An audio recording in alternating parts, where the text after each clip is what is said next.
Hi guys! Hello! So ayan guys, galing kami ng grocery guys at saka magtingin-tingin kami sa mga Christmas light sa may downtown kasi hindi pa nila kinuha yung mga Christmas decoration sa may kalsada. So ayan, tingnan namin kung ano talaga paggabi. Ayan. So ayan guys, yung mga nasa post, yan ang kanilang mga Christmas decor. At ito, at this time na nag-video ako is after New Year na to guys. So this is after New Year's, hindi pa nila kinuha kasi sometimes kukunin nila after na sa Ukrainian New Year's guys, Orthodox New Year's. So ayan. So, parang second week ata ng January.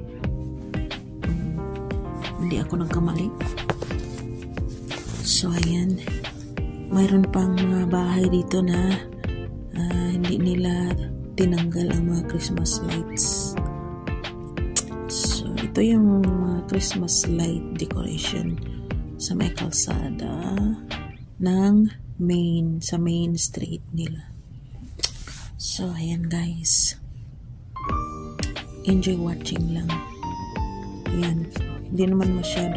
Maliit lang talaga itong lugar na namin dito.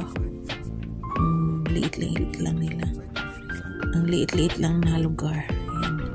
Ayan. Yung pinakamataas na building, parang 4th floor. Yan lang. 4 or 5. Yan lang. Kasi usually 3 floor. Ayan. Sa hotel I think 4 or 5. Parang ganun, 4 lang ata. So ayan guys, so enjoy watching. Ayan, ito yung ang malaking nila, giant Christmas tree sa bayan. Ayan, ito guys. Tsaka yung building na sa likod ay yan, train station. Pero wala na ngayon train station, ginawa na nilang museum. Ayan. Pero yung mga train, pa rin sila, dito pa rin sila. Pero hindi na nag-stop. Yung mga cargo train parang 10 times a day ata. Yung pinakamahabang train sa buong mundo na nagdala ng mga goods. Kasi kasi malayo dito sa dagat, kaya ang train yung nagdala ng mga container van. Ayan.